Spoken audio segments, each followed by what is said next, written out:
আজ আমরা West Bengal Council of Higher Secondary Education প্রদত্ত বই এ রিয়েলিম নামক কবিতাটির তৃতীয় এবং শেষ কবিতা দ্য সেকেন্ড কামিং নিয়ে আলোচনা করব, যেটি উইলিয়াম বাটলার ইয়েটসের লেখা। তিনি 1885 সালের 13 জুন আয়ারল্যান্ডে জন্মগ্রহণ করেন এবং তিনি লন্ডন এবং ডাবলিন থেকে তিনি তার শিক্ষা গ্রহণ করেছিলেন।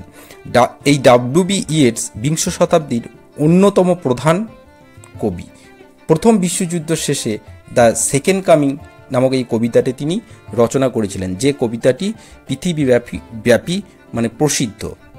তার অন্যান্য নোটেবল ওয়ার্কসগুলি হল the wild swamps at the কুলি 1919, Michael Roberts and the dancer 1921, the tower 1928, the last poem and place 1940। সাহিত্যে তার অনবদ্য অবদানের জন্য হি received Nobel prize on 14th November 1923 as a first Irish citizen, যিনি এই নোবেল তিনি প্রথম পেয়েছিলেন। দ্য সেকেন্ড কামিং কবিতাটি 1919 সালে লেখা হয়েছিল এবং দ্য ডায়াল নামক ম্যাগাজিনে নভেম্বরের 1920-তে কবিতাটি প্রথমবার ছাপা হয়। Michael Roberts and the dancer নামক ইয়েটসের কবিতা সংকলনে 1921 সালে কবিতাটি প্রকাশিত হয়েছিল।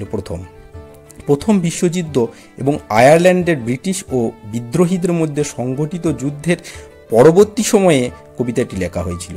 কবি বাইবেলের বুক অফ রেভিলেশন থেকে দ্য সেকেন্ড কামিং এই যে শব্দবন্ধন সেটিকে তিনি কবি গ্রহণ করেছিলেন।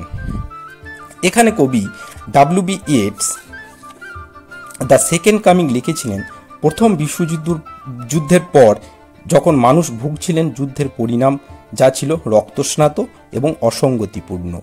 কবিতার শিরোনামটি খ্রিস্টীয় ধারণার ইঙ্গিত দেয় যে 2000 বছরের চক্র শেষ হওয়ার পর, যখন পৃথিবী ধ্বংসের দ্বারপ্রান্তে থাকবে, যিশু পৃথিবীতে পুনরায় আসবেন এবং মানুষকে স্বর্গে সুখী জীবনের দিকে নিয়ে যাবেন। পৃথিবী এখন পাপ ও দুঃখে নিমজ্জিত এবং অত্যাচার, যন্ত্রণা ও মৃত্যুর অভিজ্ঞতার মধ্যে দিয়ে যাচ্ছে। এই প্রসঙ্গে কবি খ্রিস্টের দ্বিতীয় আগমনের কথা, যা বাইবেলের বুক অফ রেভিলেশনে আছে, সেটি উল্লেখ করেছেন, যা ভবিষ্যবাণী করে যে আসন্ন ধ্বংস থেকে মানবজাতিকে বাঁচাতে তিনি ফিরে আসবেন। শিরোনামের ওপর জোর দেওয়ার জন্য কবি স্পিরিটাস মুন্ডি সম্পর্কে কথা বলেছেন, যা হলো বিশ্বের আত্মা এবং সমষ্টিগত অচেতন থেকে অন্তর্দৃষ্টি সংগ্রহণ করে গঠিত। কবি বিশ্বাস করেন যে প্রতিটি মানুষের মনের এই দৃঢ় ধারণা আছে, একটি বিশুদ্ধ আত্মার ধারণা, যা তাকে ঐশ্বরিক বিষয়ের সম্পর্কে অবহিত করবে। কিছু উদ্ঘাটন শীঘ্রই হবে, কিন্তু দ্বিতীয় আগমনটির বদলে গিয়েছে এমন এক খ্রিস্ট বিরোধী প্রাণীর আবির্ভাবে, যা অশুভ ও নিষ্ঠুরতার প্রতীক, যা ধীর গতিতে লুণ্ঠন ও হত্যা করার পথ তৈরি করে।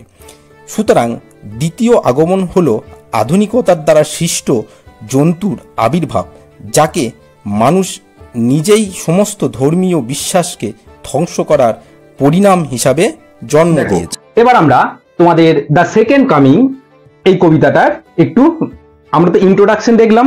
এবার যে কোনো কবিতা পড়তে গেলে তার ব্যাকগ্রাউন্ডটা একটু জেনে নিতে হয়। ব্যাকগ্রাউন্ডটা জানলে কি হবে, যে কারণ কি আমাদের সাহিত্য হচ্ছে সমাজের, বলা যায় কবিতা বলো, এসে বলো, নাটক বলো, সেইগুলো হচ্ছে একটা সমাজের একটা তৎকালীন সমাজের একটা আয়না বলা যায়। সেই সমাজে যে সমস্ত জিনিসগুলো সংঘটিত হয়েছিল, সেইগুলোকে তারা কবি এবং যে সমস্ত নাট্যকার বলো, সবাই কিন্তু তারা তাদের লেখার মাধ্যমে সেগুলোকে প্রকাশ করেছিলেন। সেরকমই ঠিক এই যে উইলিয়াম বাটলার ইয়েটস, অর্থাৎ তিনি যে এই কবিতাটা, যে আমাদের এই যে ওয়ার্ল্ড ফেমাস যে কবিতা দ্য সেকেন্ড কামিং, ঠিক আছে, এই সেকেন্ড কামিং নিয়ে কিন্তু আজকে আমরা আলোচনা করব। তো এই সেকেন্ড কামিং আলোচনা করতে গেলে আমাদের জানতে হবে যে উইলিয়াম বাটলার যে ওয়েটস যে এই কবিতাটা লিখেছেন, তার ব্যাকগ্রাউন্ড কি, অর্থাৎ এই কবিতাটা লেখা হয়েছিল কবে। আমরা জানি এই কবিতাটা আমরা লিখেছিলাম কবে, ইন্ট্রোডাকশন দেখলাম যে 1990 এই কবিতাটা লেখা হয়েছিল। এটা অ্যাকচুয়ালি তোমার অ্যালিগরিক্যাল পোয়েম। এখানে মানে প্রচুর রিচ, এখানে মানে কি বলবো যে রূপক এখানে ব্যবহার করেছে, যার ডুয়াল মিনিং আছে। এটা 14 লাইন, প্রথম ফার্স্ট স্ট্যান্জা আছে 8 লাইনে, তারপর স্ট্যান্জাটা রয়েছে তোমার 14 লাইনে। ঠিক আছে, এবার এই যে কবিতাটা তিনি লিখেছিলেন তার পিছনে আমাদের 4টে ব্যাকগ্রাউন্ড আছে। ঠিক আছে, কারণ 99 এখানে যে সেকেন্ড কামিং, এখানে তিনি কার আবির্ভাবে কথা বলেছেন? যিশুর আবির্ভাব, অর্থাৎ সেকেন্ড কামিং। তাহলে নিশ্চয়ই প্রথমে কেউ এসেছিলেন, তাই তো? এবার সেকেন্ড কে আসবে? যিশু আসবেন, না ওয়ার্ল্ড ওয়ার 2 হবে, না একটা ভয়ঙ্কর দানবের ক্রিয়েট হবে যে গোটা পৃথিবীটাকে এক গ্রাসে খেয়ে নিতে পারে, মানে সমগ্র পৃথিবীর ব্যালেন্স বিগড়ে দিতে পারে। তো আমরা এর ব্যাকগ্রাউন্ড একটু দেখে নেবো, ঠিক আছে? তাহলে কিন্তু আমাদের কবিতাটা বুঝতে সুবিধা হবে। দেখো, এই কবিতাটা লেখার সময় তখন 4 থেকে 5টা কিন্তু মানে তোমার ঐতিহাসিক ঘটনা ঘটে। তার মধ্যে প্রথম হচ্ছে কি, 1914 থেকে 1918 পর্যন্ত কি হয়েছিল? ওয়ার্ল্ড ওয়ার 1, তাই না? এই ওয়ার্ল্ড ওয়ার 1-এ মনে করা হয়, এস্টিমেট মনে করা হয় 17 থেকে 20 মিলিয়ন লোক কিন্তু মারা যায়। অর্থাৎ ওয়ার্ল্ড ওয়ার একটা, তার যে ওয়ার, তার বিভৎসতা, তার ফলে এত মানে প্রায় 1,70,00,000 থেকে তোমার 2 কোটি লোক মারা গিয়েছিল। তারপরের যে ঘটনাটা ঘটেছিল সেটা হচ্ছে তোমার রাশিয়ান যে রিভলিউশন। দেখো, এই ঘটনাগুলো সব কিন্তু এক সময়ে স্টার্ট হয়েছিল। এখানে রাশিয়ান রিভলিউশন স্টার্ট হয়েছিল 1917-তে, ঠিক আছে? এবং এখানেও কিন্তু মোটামুটি তোমার 7 মিলিয়ন লোক কিন্তু এখানেও কিন্তু মারা যায়।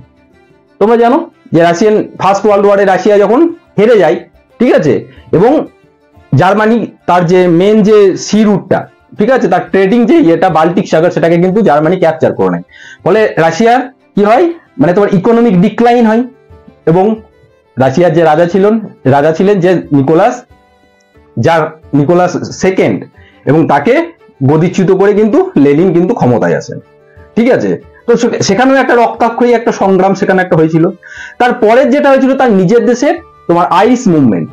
ঠিক আছে, আইরিশ মুভমেন্ট কি, যে আইরিশ মুভমেন্টের ফলে কি হয়, এখানে আইরিশ মুভমেন্ট লিখতে পারি, আইরিশ মুভমেন্ট ফর কিসের জন্য? ফ্রিডম। কাদের ফ্রিডম? ইংল্যান্ডের কাছ থেকে আয়ারল্যান্ডের ফ্রিডম। দেখো, 1650 থেকে কিন্তু ইংল্যান্ড আস্তে আস্তে তার এক্সপেন্সের নীতি কিন্তু স্টার্ট করে। ঠিক আছে, প্রথমে স্কটল্যান্ডকে ক্যাপচার করে, তারপরে কিন্তু সব শেষে কিন্তু আয়ারল্যান্ডের প্রতিও কিন্তু এর শোষণ নীতি চালাতে থাকে। ঠিক আছে, আয়ারল্যান্ডে সেই টাইমে প্রোটেস্ট্যান্ট এবং ক্যাথলিক দুটো ভাগ ছিল, এবং এরা সবসময় এই দুটো জাতির মধ্যে সবসময় দ্বন্দ্ব লেগেই থাকতো। ঠিক আছে, এবং ইংল্যান্ড সবসময় সাপোর্ট করতো কাদেরকে? প্রোটেস্ট্যান্টদের। এবং তারাও কিন্তু এই যে আয়ারল্যান্ডের এদের প্রতি নিপীড়ন চালাতো, এবং তারাও কিন্তু কি করলো? স্ট্রাগল করলো। ঠিক আছে, প্রোটেস্ট করতে লাগলো। তো সেখানেও একটা মানে যুদ্ধ করে মানে একটা সংগ্রাম হয়েছে, হতাহত হানাহানি হয়েছে। এবং তারপরে যেটা হচ্ছে তোমার ওয়ার্ল্ড ওয়াইড যেটা প্যান্ডেমিক যেটা হয়েছিল, সেটা হচ্ছে তোমার স্প্যানিশ ফ্লু। ঠিক আছে, এই যে স্প্যানিশ ফ্লুটা, এটা H1N1 ইনফ্লুয়েঞ্জা ভাইরাস দ্বারা ইনফেক্টেড হয়েছিল। এই স্প্যানিশ ফ্লুতে সেখানেও মোটামুটি তোমার ধরে নাও, ওখানে অনেক লোক, সেখানে তোমার স্প্যানিশ ফ্লুতে মোটামুটি 50 থেকে 100 মিলিয়ন লোক স্প্যানিশ ফ্লুতে কিন্তু মারা যায়। ঠিক আছে, এবং এই স্প্যানিশ ফ্লুতে সবথেকে যেটা ব্যাপার হলো যে এখানে মধ্যবয়স্ক যাদের ইমিউনিটি পাওয়ার বেশি আছে, একমাত্র তারাই বেশি এফেক্টেড হয়, বাচ্চা বা বৃদ্ধরা থেকে কম। তো সুতরাং এই যে এতগুলো জিনিস, যেখানে যে পরিস্থিতিতে শুধু কবি মৃত্যু আর মৃত্যু দেখছেন, তাহলে সেখানে তার কাছ থেকে আমরা কি কবিতা আশা করতে পারি? তো সুতরাং এই যে মানে তার ধ্বংসলীলা যে চলছে, তার প্রেক্ষাপটের ভিত্তিতেই কিন্তু এই কবিতাটা লিখেছেন আমাদের উইলিয়াম বাটলার ইয়েটস। ঠিক আছে, এবার এখানে যে ফার্স্ট কামিং, তাহলে এখানে কি বললাম যে সেকেন্ড কামিং আগে নিশ্চয়ই তাহলে ফার্স্ট কামিং আছে। অর্থাৎ যে খ্রিস্টানদের যে বই, অর্থাৎ বাইবেলের যে নিউ টেস্টামেন্ট ওয়াইজ কি হচ্ছিল, যে আমাদের যীশু খ্রিস্ট জন্মাবার দেখো এখানে এখানে এই টাইমটাকে আমি যদি যীশু খ্রিস্ট জন্মাবার টাইম ধরে নি 0, তার এই 2000 বছর আগে, অর্থাৎ 2000 বছর আগে বলছে এটা ডার্ক এজ বলা যায়।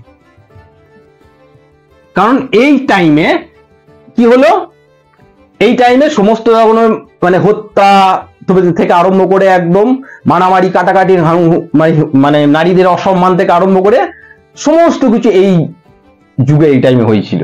তারপর কি হলো, যীশু খ্রিস্টের জন্ম হলো এবং তিনি তার সমস্ত পাপকে নিজে গ্রহণ করলেন এবং নিজেও কিন্তু কি করলেন, যে ক্রুসিফাইড পর্যন্ত হয়েছিলেন। অর্থাৎ এই যুগটার অন্ত মানে শেষ হয়েছিল, এন্ড হয়েছিল যীশু খ্রিস্টের জন্মের পর থেকে। ঠিক আবার কালক্রমে দেখো আবার কিন্তু আমরাও কিন্তু 1919-এ মানে প্রায় আবার সেই 200 বছর পর 2000 বছর কাছাকাছি চলে এসেছি। সেই জন্য এখানে কবি প্রেডিক্ট করছেন, তাহলে এখানে কি সেকেন্ড কামিং যা হবে এটা কি যীশু খ্রিস্টের হবে, তাই না? অর্থাৎ এই যে তোমার সেকেন্ড কামিং কথাটা, এই যে নিউ টেস্টামেন্ট, ঠিক আছে, তার যে লাস্ট বই অর্থাৎ বুক অফ রেভিলেশনে এই যে সেকেন্ড কামিং কথাটা উল্লেখ করা আছে এবং সেখানে মেনশন করা রয়েছে যে যীশু খ্রিস্ট তিনি আমাদের এই সংসার যখন পাপে পরিপূর্ণ হয়ে যাবে, ঠিক আছে, তখন আমাদেরকে উদ্ধার করার জন্য কিন্তু যীশু খ্রিস্ট আবার স্বয়ং অবতারিত হবেন। তাহলে এবার আমরা ওভার দ্য পোয়েমটাকে নিয়ে আলোচনা করব এবং দেখব যে কে অ্যাটলিস্ট কে কার অবতারণা হয় কবিতার মধ্যে, ঠিক আছে। চলো এবার পোয়েমটা দেখি।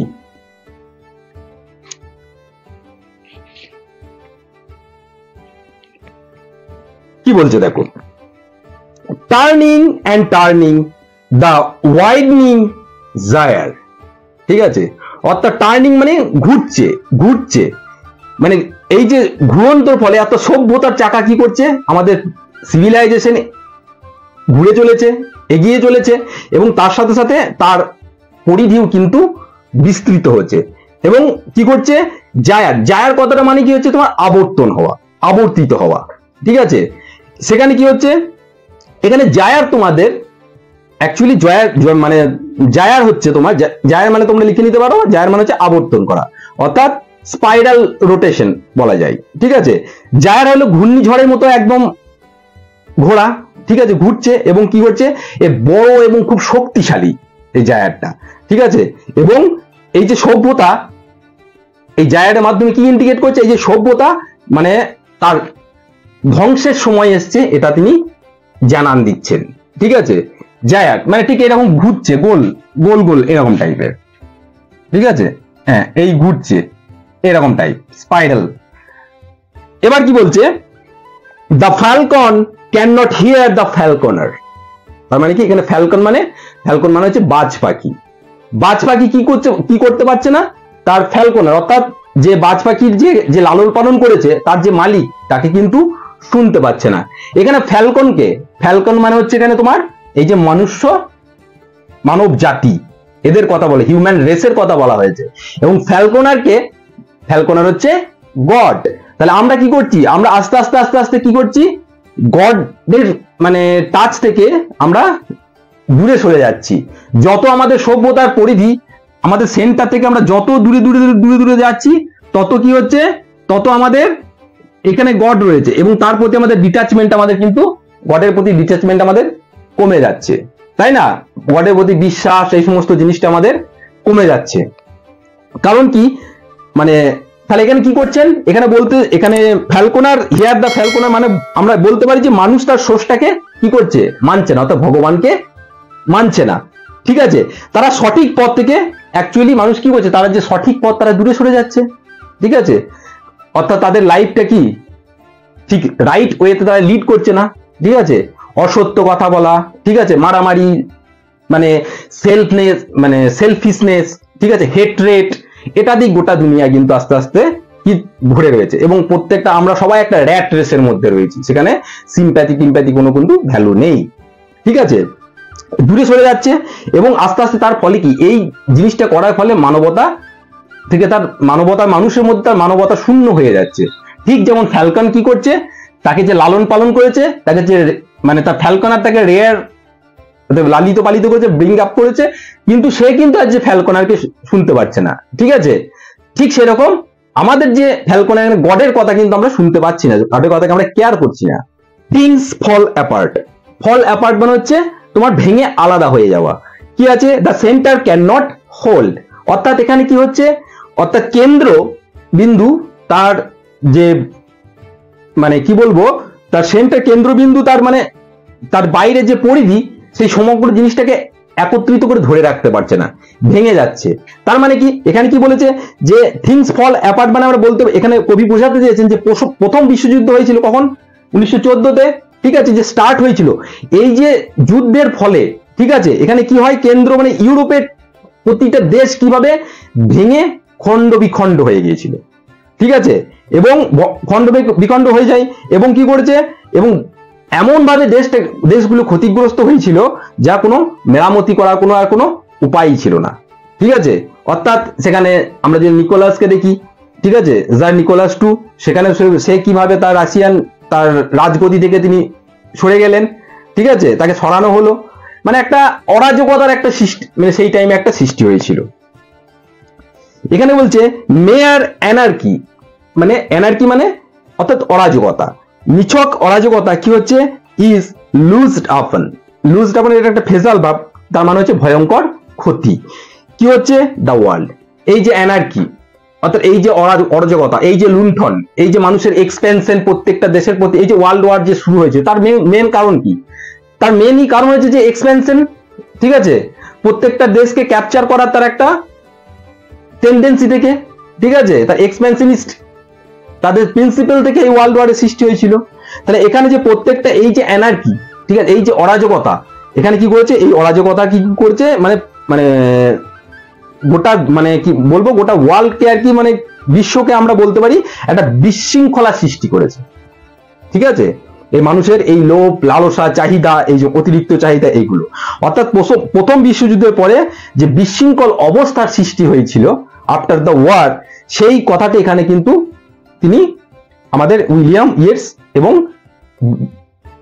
ব্যক্ত করেছেন, এবং তিনি দেখিয়েছেন যে কিভাবে আফটার দ্য ওয়ার সিচুয়েশন কিভাবে মানে একদম মানে বিশ্ব বিভ্রান্ত হয়ে গেছে, ঠিক আছে, এবং যা বিশ্বকে এই যে মানুষের অ্যানার্কি মানে এই যে অরাজকতা, সেটা মানুষকে আস্তে আস্তে কোথায় নিয়ে যাচ্ছে, তাকে মানুষকে আমরা ক্ষয় এবং ধ্বংসের দিকে ঠেলে নিয়ে যাচ্ছে, তাই না। The blood dimmed tide is loosed and everywhere, ঠিক আছে, এবং সেখানে কি দেখা যাচ্ছে যে ব্লাড ডিমড, এখানে রক্ত স্নাত বলা যায়, বা রক্ত দিয়ে স্নান করা, এই যে যুদ্ধ, এই যে তোমার আইরিশ মানে ওয়ার ফ্রিডম মুভমেন্ট দেখলাম আমরা, রাশিয়ান রিভলিউশন দেখলাম, তারপর তোমাদের যে স্প্যানিশ ফ্লু যে আমরা প্রকোপ দেখলাম, এর ফলে কি হয়েছে, শুধু মৃত্যুর মিছিল, তাই না। এই মৃত্যুর মিছিলে কি হয়েছে, চারিদিকে শুধু রক্ত, তাই না, সেখানে কোনো শান্তির কোনো বার্তা নেই, শুধু একদম গোটা বিশ্ব মনে হচ্ছে আমাদের একদম রক্ততে একদম মানে রক্ত একদম বন্যা চলে এসছে একদম, ঠিক যেমন সমুদ্রে যেমন টাইড আছে, ঠিক সেরকম সেজন্য হচ্ছে the blood dim tide is loosed and everywhere, প্রত্যেকটা জায়গাতে। The ceremony of innocence is drowned, ceremony মানে অর্থাৎ রীতিনীতি, দ্য ইনোসেন্স মানে হচ্ছে অর্থাৎ যে সমস্ত নিষ্পাপ ব্যক্তি বলা যায়, অর্থাৎ সরলতা, ঠিক আছে, এখানে যে সমস্ত সরলতা, মানুষের সরলতা, নিষ্পাপ যে মানে পবিত্রতা, সেগুলো আস্তে আস্তে কি হয়েছে, এই এদের অত্যাচারে সেগুলো ডুবে গেছে, তাই না।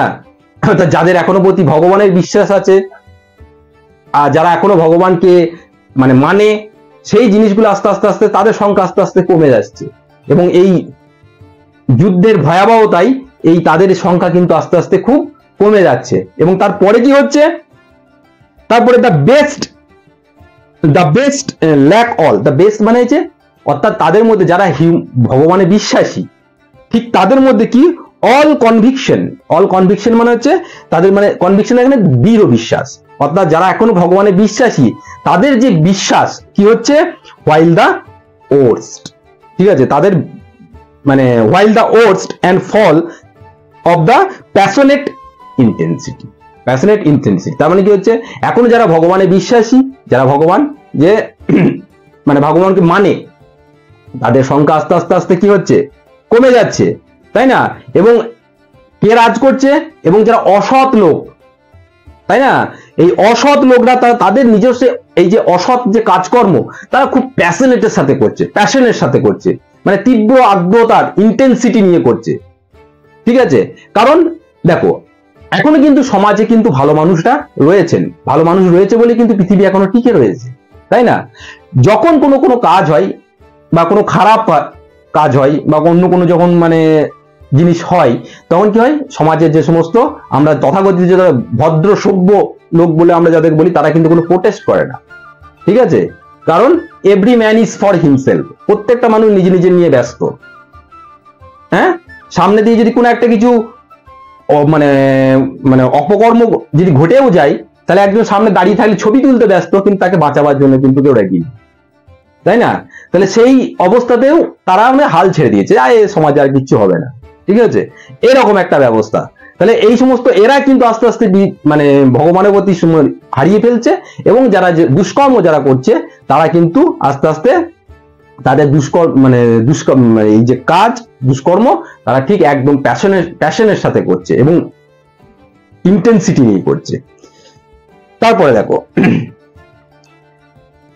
তারপরে এবার কি বলছে, অর্থাৎ প্রথম এই যে আমরা 6 লাইন দেখলাম, এখানে কবিতা কি করলেন, অর্থাৎ রিসেন্ট যে মানে তোমার সমাজ, ঠিক আছে, তার তিনি একটা সমগ্র চিত্র কিন্তু আমাদের সামনে তুলে ধরলেন এই কবিতার মাধ্যমে, বোঝা গেল। এবার নেক্সট যে এটা 14 লাইন যেটা আছে, যেটা আমরা পড়বো, সেটা সম্পর্কে কবি কি বলবেন, তার ওপিনিয়ন দেবেন। ঠিক আছে, তার কি মনে হচ্ছে সেটা আমরা দেখব, মানে সেটা আমাদেরকে কবি এবার জানাবেন। দেখো কি বলছে, surely some revolution is at hand. Revolution মানে যেটা কোনো প্রকাশ পাবে, ঠিক আছে, মানে উদ্ঘাটন হবে। অর্থাৎ বলছে কিছু মানে কোনো কিছু উদ্ঘাটন খুব শীঘ্রই হবে। কেন হবে, কারণ এবার ওয়ার্ল্ড, কবি মনে করছেন যে এবার ওয়ার্ল্ডটা কি হয়েছে, যেহেতু পৃথিবীতে এত মানে ঝগড়া মারামারি হানাহানি একদম পাপে পরিপূর্ণ হয়ে গিয়েছে, তো এবার কিছু একটা হয়তো হবে, এবার যিশু হয়তো আসবেন। অর্থাৎ এখানে যে বললাম এই রিভেলিউশন কথাটা, এখানে যে বাইবেলের যে যে বুক অফ মানে নিউ টেস্টামেন্টের the book of Revelation, the last বই, নিউ টেস্টামেন্টের লাস্ট বই বুক অফ রেভিলেশন, এখানে কিন্তু সেকেন্ড কামিং এর কথা এখানে উল্লেখ করা আছে যে 2000 পরে আবার কিন্তু যিশু আমাদের কি আসবেন, পৃথিবীতে ফিরে আসবেন। তো সেই কথাটাই তিনি কি বলছেন, surely in the second coming is at hand, অর্থাৎ অবশ্যই খুব তাড়াতাড়ি তার সেকেন্ড কামিং হবে এবং মানে খুব তাড়াতাড়ি হবে। ঠিক আছে, দ্য সেকেন্ড কামিং পরে দেখো একটা এক্সক্লেমেশন চিহ্ন দেওয়া আছে, মানে একটু একটা বিস্ময়কর ব্যাপার। কি হচ্ছে, hardly are those words out, যে সেকেন্ড কামিং এই কথাটা যেই তিনি বলছেন, ঠিক আছে, মানে যেটা এইটা ঠিক যেমন উচ্চারিত করছেন, ঠিক সঙ্গে সঙ্গে কি হচ্ছে, when a vast image out of spiritus mundi, অর্থাৎ একটা ভাস্ট ইমেজ, একটা আমরা এখানে ভাস্ট মানে খুব বিশাল নয়, তার মানে একটা বলতে পারি একটা আর্তনাদ, ঠিক একটা ভয়ঙ্কর একটা ইমেজ তার মাথার মধ্যে কিন্তু আমরা কবির মনে কিন্তু আসলো। সেটা কিসের ইমেজ, দ্য স্পিরিটাস মুন্ডি। স্পিরিটাস মুন্ডি এটা হচ্ছে তোমার একটা ল্যাটিন ওয়ার্ড, ঠিক আছে, যার মানে হচ্ছে আমরা এখানে বলবো যে বিশ্ব আত্মা। ঠিক আছে, সেই বিশ্ব আত্মার কথা কিন্তু তার মনে পড়লো। তাহলে সেই বিশ্ব আত্মাটি কেমন বলছে, এখানে কি বলছে, যেটা ট্রাভেলস মাই সাইট, যেটা আমার মনকে কষ্ট দেয়, যেটা ভাবলেই, তাই বিশ্ব আত্মার কথা ভাবলেই কিন্তু তার মনে কিন্তু কষ্ট আসছে।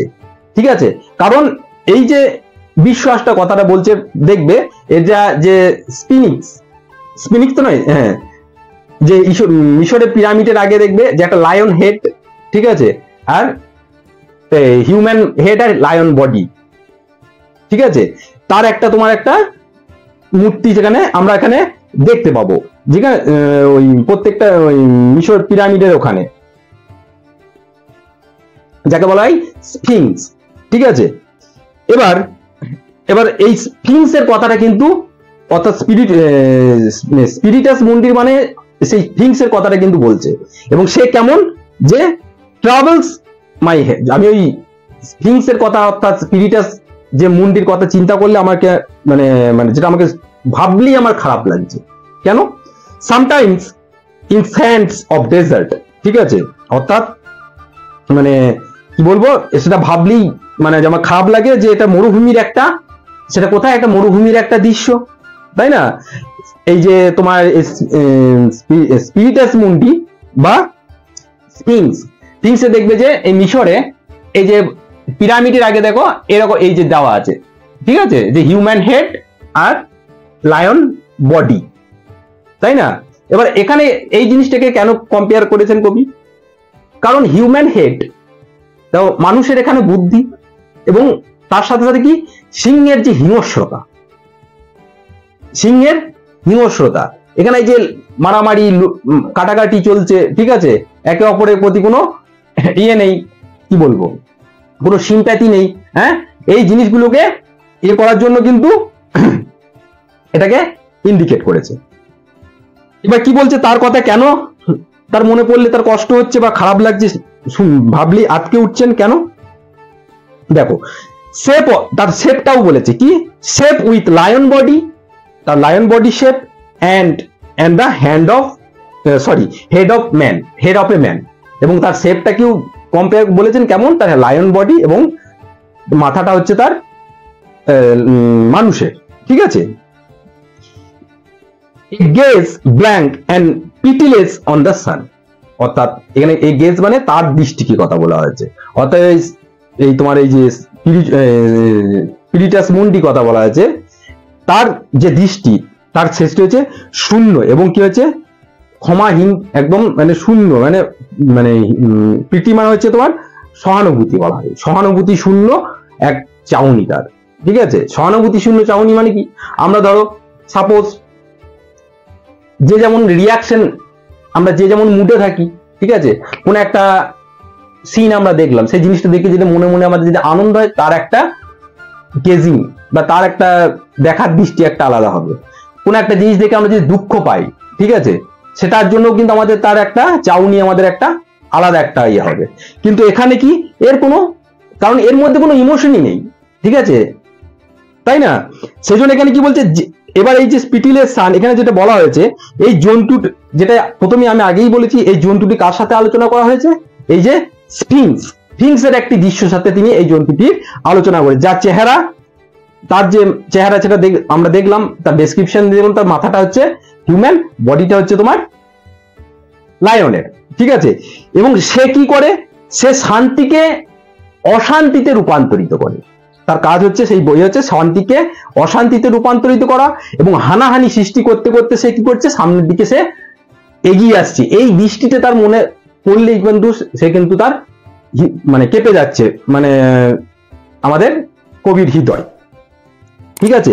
এবং এই দৃষ্টিটি কি, যেটি সেটা সম্পূর্ণ যীশু খ্রিস্টের বিপরীত একটা ক্যারেক্টার। যীশু খ্রিস্ট ছিলেন কি দয়ার প্রতীক, মানে মূর্তি, আর ইনি কি করছেন, হানাহানি কাটাকাটি এই সবের প্রতীক হচ্ছে এই তোমার স্পিরিটাস মুন্ডি, যা স্ফিংস। এবং তারপরে কি বলছে, ইজ মুভিং ইট স্লো থাইস, অর্থাৎ এই যে স্পিরিটাস মুন্ডি, এটা আস্তে আস্তে আস্তে আস্তে নড়ছে, থাইস মানে হচ্ছে উড়ু, সে আস্তে আস্তে তার উড়ু মানে তার চলাটাকে বলছে, খুব ধীর গতিতে চলছে, ঠিক আছে। while all about it, তাই না। এবং রিল শ্যাডোস, রিল মানে হচ্ছে ঘোড়া, ছায়া ঘুরছে কোথায়, এবং তার সাথে সাথে অফ দ্য অল ইন্ডিগনেন্ট মানে হচ্ছে রুষ্ট, মানে হচ্ছে মানে রেগে যাওয়া বলা হয়। ডেজার্ট বার্ড, এখানে ডেজার্ট বার্ড মানে কি বলেছে, এখানে ডেজার্ট বার্ড মানে এখানে হচ্ছে তোমার শকুনের কথা বলা হয়েছে। এবার শকুন কোথায় থাকে, শকুন যেখানে দেখবে তোমার ডেড বডি থাকে, মরা পচা থসা জিনিস থাকে, সেখানেই কিন্তু শকুনি কিন্তু মানে ঘোরাঘুরি করে, তাই না। তো এখানে যেহেতু এটা আমাদের কবিতাটা কার প্রেক্ষাপটে লেখা হয়েছে, 1917 থেকে 18 পর্যন্ত চলা দ্বিতীয় ওয়ার্ল্ড ওয়ার, এবং তার সাথে সাথে 1917-তে স্টার্ট হওয়া তোমার রাশিয়ান রেভলিউশন, 1918 থেকে 20-তে স্টার্ট হওয়া স্প্যানিশ ফ্লু, এই সমস্ত জিনিসগুলোকে নিয়ে কিন্তু কবিতাটা লিখছেন, যেখানে শুধু মৃত্যু আর মৃত্যু। আর সুতরাং এই যে এই জীবটা যে যাচ্ছে, ঠিক আছে, এর সাথে সাথে কি যাচ্ছে, শকুনেরও দল যাচ্ছে, তাদের ছায়াটাও পড়ছে। কেন, কারণ কি, মানে কারণ এ যেখানেই যাবে সেই জায়গাটা একদম মৃত্যুপুরীতে পরিণত হবে, সেখানে মানুষের মধ্যে কোনো মানবিকতা থাকবে না, এই স্পিরিটাস মুন্ডি যেখানেই যাবে, বোঝা গেছে যে হচ্ছে খ্রিস্টের মানে তার ব্যক্তিত্বের পুরো অপোজিট একটা ব্যক্তিত্ব। বোঝাতে পারলাম? তারপরে দেখো দ্য ডার্কনেস ড্রপ এগেন, ঠিক আছে, দ্য ডার্কনেস ড্রপস এগেন, অর্থাৎ এই যে কথাগুলো তুমি একটা একটা মানে সাবকনসিয়াস স্টেজে একটা যদি কবি যেটা ছিলেন, হঠাৎ তার এই যে জিনিসগুলো তার ভয়টা আবার কেটে গেল, ডার্কনেস এই অন্ধকারটা তার কেটে গেল। কি বলছে? বাট নাও আই নো, কিন্তু আমি জানি, কি জানি, যে that 20th century of the stony sleep, ওই যে 20th century মানে 2000 বছর, ঠিক আছে, এই স্টোনি স্লিপ, দেখো এই স্টোনি স্লিপ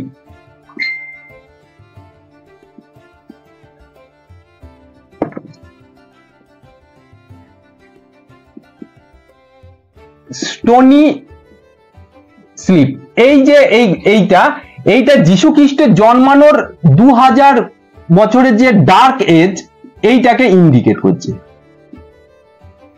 তাই না? 2000 বছরের ডার্ক এজটাকে কিন্তু এটাকে ইন্ডিকেট করছে। তাহলে এবার কি বলছে দেখো, তাহলে এখানে কি বলছে, that 20 centuries of the stony sleep, ঠিক আছে, ওয়ার ভেক্সড মানে হচ্ছে তোমার ডিস্টার্ব হওয়া, ডিস্টার্ব হয়ে গেছে, বিরক্ত হয়ে গেছে, কি টু নাইটমেয়ার, নাইটমেয়ার মানে হচ্ছে তোমার কি বলবো, তোমার নাইট মানে দুঃস্বপ্নে, by the rocking cradle, rocking cradle মানে হচ্ছে দোদুল্যমান, আরে দোলনা দুলছে আর কি, ঠিক আছে। কিভাবে? ঠিক যেমন যে ডার্ক এজের যে সময়টা ছিল, সেই সময়টা কি হলো, সেই সময়টা একদম চলে গেল কখন, যখন যীশু খ্রিস্ট জন্ম নিলেন, তাই না? তাহলে তার দুঃস্বপ্নে পরিণত হয়ে গেল সেই সময়টা, মানে যীশু খ্রিস্ট এবার এখানে জন্ম নিলেন, এখানে যীশু খ্রিস্ট 2000 বছর পর্যন্ত ডার্ক এজ ছিল, এখানে যীশু খ্রিস্ট যেই জন্ম নিলেন তখন কি হলো, তখন একটা নতুন আলোর দিশা এদের চলে এলো, তাই না? সেই এখানে কি বলছে, সেই জন্য কি এই যে স্টোনি স্লিপ ওয়ার ভেক্সড, অর্থাৎ এই যে 2000 বছরের যে অন্ধকারময় যুগ, যেখানে শুধু অরাজকতা, ঠিক আছে, মানে শোষণ, উৎপীড়ন, এই সমস্ত যেগুলো লেগেছিল এই ডার্ক এজটা, সেই ডার্ক এজটার মানে পরিসমাপ্তি হলো বলা যায়, অর্থাৎ ওয়ার ভেক্স ডিস্টার্ব হলো বাই নাইটমেয়ার, বাই দা কি হচ্ছে রকিং ক্র্যাডল, এই দোদুল্যমান দোলনায়, তখন অর্থাৎ এইখানে অর্থাৎ যখন যীশু জন্মগ্রহণ করেছিলেন। এন্ড হোয়াট রাফ বিস্ট, ঠিক আছে, এবং বলছে কি মানে ভয়ঙ্কর, নির্মম, ঠিক আছে, ইটস আওয়ার, এর সময় এসছে, কি আছে, রাউন্ড অ্যাট লিস্ট, অর্থাৎ তার এবার এই পশুটি আসার এবার সময় হয়েছে, ঠিক আছে। কি বলছে, slouch towards Bethlehem to be born, অর্থাৎ এখানে স্লাউচ কথাটা মানে কি, স্লাউচ কথা মানে হচ্ছে খুব ধীরে হাঁটা, ঠিক আছে, আর লেজি ম্যানারে হাঁটা, ইন এ লেজি মুভমেন্ট, ঠিক আছে, এবং সে ধীরে ধীরে ধীরে ধীরে ধীরে হাঁটছে, ঠিক আছে। এখানে স্লাউচ কথাটার মধ্যে দিয়ে কি বোঝাতে চেয়েছেন, এখানে এই যে চলন্ত অশুভ শক্তি মানে যে প্রাণীটি আসবেন, এর পূর্বাভাস কিন্তু কবি আগেই পেয়েছেন, কিন্তু তিনি কবি নিশ্চিত নন, ঠিক আছে, যে তিনি নিশ্চিত নন যে তবে মানে মানে এটি ভয়ঙ্কর, ঠিক আছে, তিনি আসবেন এই জিনিসটা তিনি নিশ্চিত, কিন্তু এটা যে অশুভ শক্তি এটা তিনি কবি কিন্তু জানতেন যে তিনি আসছেন, এর পূর্বাভাস তিনি আমাদেরকে এই স্লচ এই কথাটার মধ্যে দিয়ে দেন, কারণ কোনো খারাপ জিনিস আস্তে আস্তে আস্তে আস্তে কিন্তু আমাদেরকে গ্রাস করে, ঠিক আছে।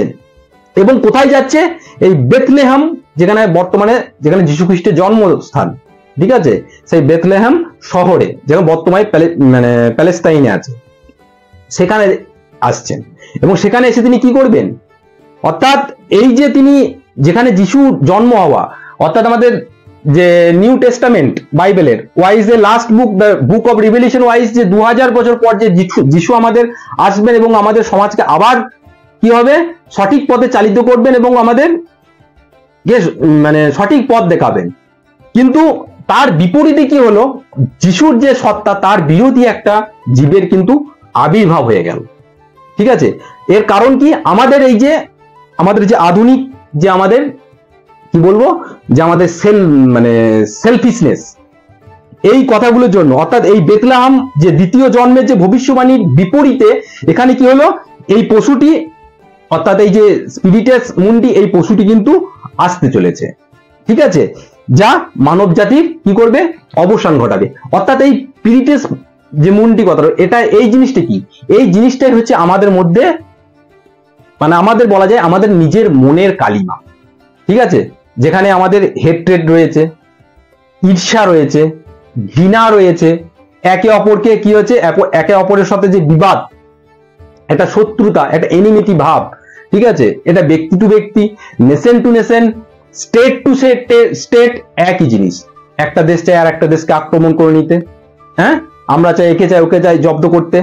তো এই জিনিস, এই যে মানুষের মধ্যে এই যে ভেদাভেদ, এই যে তোমার মানুষের মধ্যে এই যে হানাহানি, এই জিনিসটাকেই কিন্তু স্পিরিটাস মুন্ডি।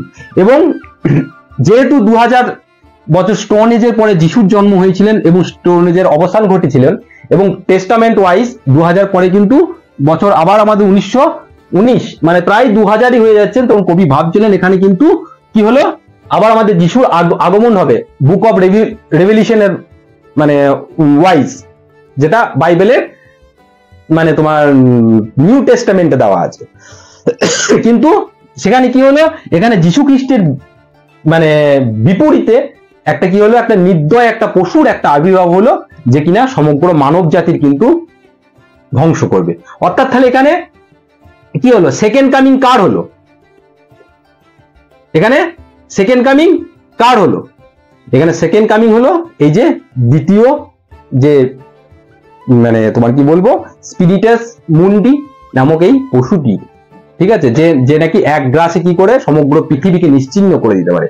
অর্থাৎ আমাদের নিজের মনের কালিমাকে বোঝাচ্ছে, যার ফলেই কিন্তু আমাদের পৃথিবীতে এত অশান্তি, এত দাঙ্গা, আমরা মানে পৃথিবীকে মানে একদম বসবাসের অনুপযুক্ত করে তুলছি, তাই না? আমরা পরিবেশগত দিক থেকে ধরো, মানবিকতার দিক থেকে ধরো, সামাজিক দিক থেকে ধরো, প্রতিটা দিক থেকে আমরা একটা কি করছি, কেওয়াসের সৃষ্টি করছি।